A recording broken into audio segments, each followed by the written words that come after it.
Idara ya wahitaji ya Station Rwese North Kivu Field yahitimisha mkutano wa Injili. Walemavu 155 walikusanywa huku na kule kuja kanisani. Katika huduma hiyo hapa Lukanga tarehe 27 Septemba 2025, mchungaji Profesa Malembe Tatasi Fils, rector wa Uniluk, alitoa tumaini kwa washiriki kuwa Mungu hana upendeleo, kwa maana hakuna anayechagua kuwa mlemavu.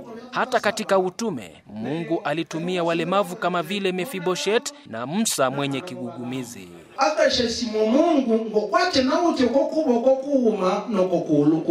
Katika mahojiano, walemavu wachache walisema hivi: Kavira Alexandrina Murenja. Mimi ni Kavira Alexandrina Murenja. Nilikuwa nikiuza sambaza. Kwa sasa ninabaki nyumbani maana nimechoka, siendi tena sokoni. Nilikuwa nikinunua kwa wenzangu na wateja wananikuta sokoni. Mimi ni macho kuona Claudette na mtoto wangu anaitwa Kavira Masunzu Noela, ana miaka 7. Alikuwa ni mtoto mzuri tangu kuzaliwa kwake.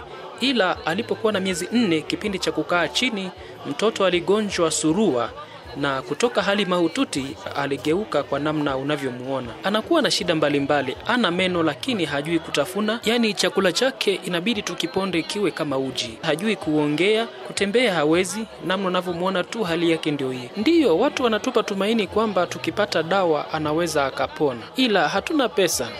Mimi nina miaka 56, nilikuwa mzima wa afya, ila nilianguka kwenye mfereji na mfupa wangu wa mguu ulikatika, na ni mwaka moja nimeumaliza, ninaenda huku na kule kwenye dawa, lakini bado mguu haujapona. Na ukiona mfupa wangu unatokea pale chini. Nimekaa nyumbani kwa hali hiyo tu, ila nikienda mahali pengine kwa matibabu ninaweza nikapona. Leo nimefurahi kukutana na walemavu wenzangu.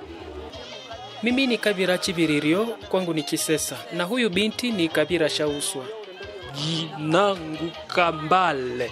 Alipokuwa angali mtoto tulimuona ni mtu mzima, lakini kwa miezi 6 alipoanza kutembea ndipo tulitambua kwamba ana ulemavu, na hapo akaendelea hadi sasa. Kwanza alianza kugonjwa magonjwa ambayo sisi wenyewe hatukuyatambua, hatukuyajua. Tulimpeleka Butembo, tukampeleka Msenene, lakini hali haikuwa nzuri. Na matabibu walituambia kwamba mwili wake haupo sawa. Huyu namna alivyo pale ana miaka 10. Alafu matabibu walituambia tumpeleke nje ya nchi, na sisi tumeshindwa, tumeacha. Mkubwa wake anakuwa darasa la 6 shule la msingi na mdogo darasa la 2. Alafu akicheza naye huwa wanamzihaki wakisema, wewe lini utatembea, lini utatembea. Huyu ni binti anaitwa Gabriela, anakaribia kuwa na miaka 6. Hajui kuongea, hajui kutembea, hajui lolote. Hadi miaka 6 hii angali akijikokota tu. Mimi ni mleaji wake, nimemaliza miaka 3.